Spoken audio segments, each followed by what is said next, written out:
So it's my pleasure to introduce Pedro Jose to you. He's one of two awardees for our top honor at the AHA Council on Hypertension, which is the Excellence in Hypertension Award.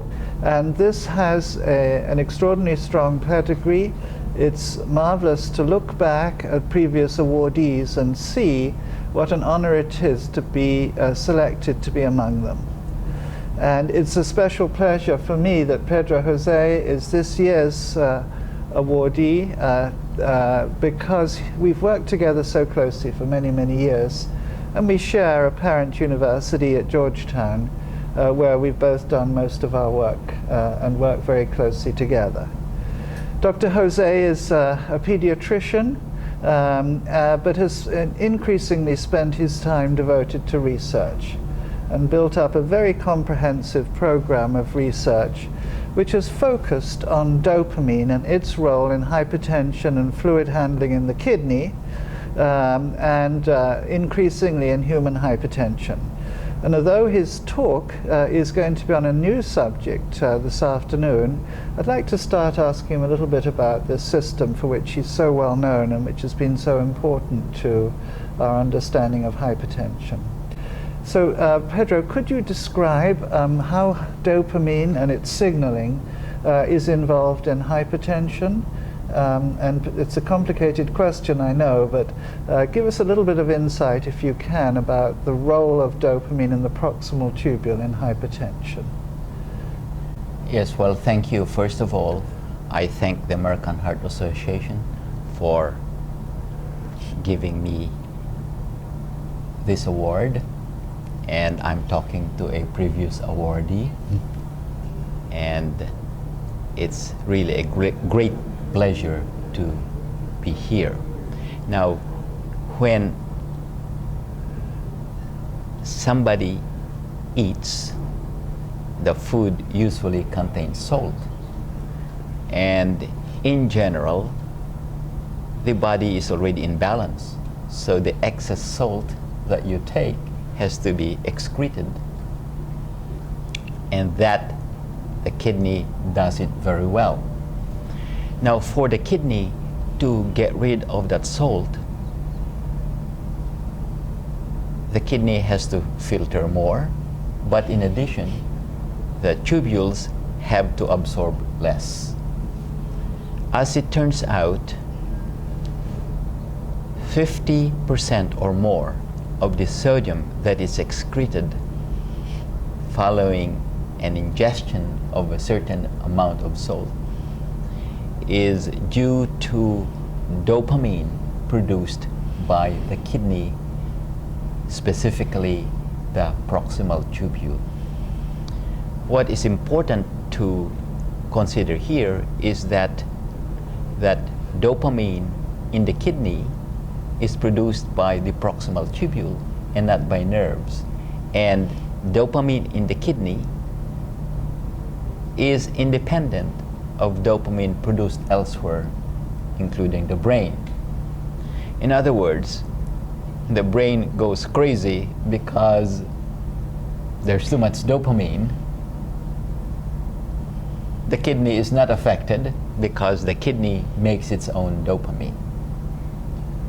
And what we've found is that in many instances of spontaneous hypertension that develops in many mammals, including humans,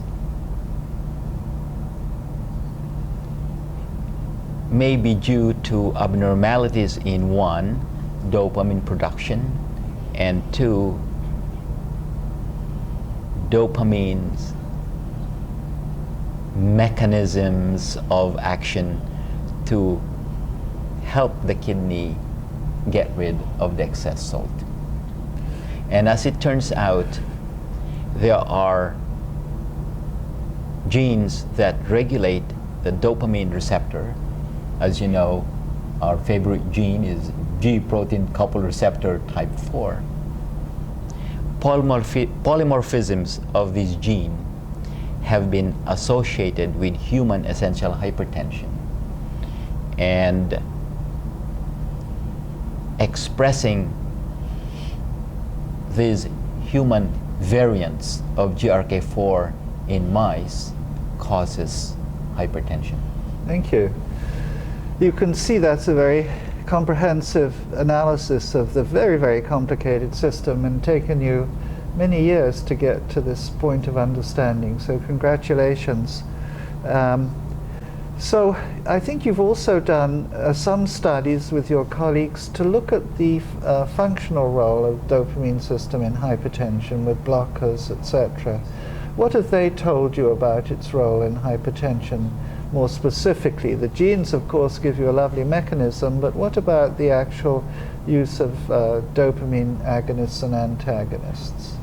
Thank you. As it turns out, when one gives dopamine agonist systemically, the effect may not be what you might expect, because the dopamine will be doing something else that may abscond what dopamine is supposed to be doing in the kidney. I'll give you an example.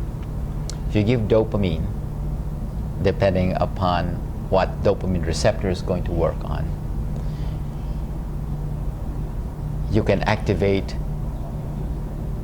or increase the secretion of renin, and angiotensin 2 will then be, in most instances, prohypertensive. So it's very important that we are going to have to look mainly on what dopamine is doing in the kidney, produced by the kidney. Now, there are, however, very important examples on how taking drugs can actually produce hypertension. For example, people with schizophrenia or other mental disorders are generally given dopamine antagonists, for example, clozapine. As it turns out, there's a higher incidence of hypertension in those taking clozapine. And clozapine is mainly a D4 receptor antagonist. And the D4 receptor in the kidney is also important in helping the kidney get rid of the excess salt that has been ingested. Okay. So I think it's really remarkable that one lab should have got so far into this very, very complicated system with 5 receptors, local production, and as you just reminded us, overall a tremendously important role in hypertension, governing the reabsorption of almost half the filtered sodium.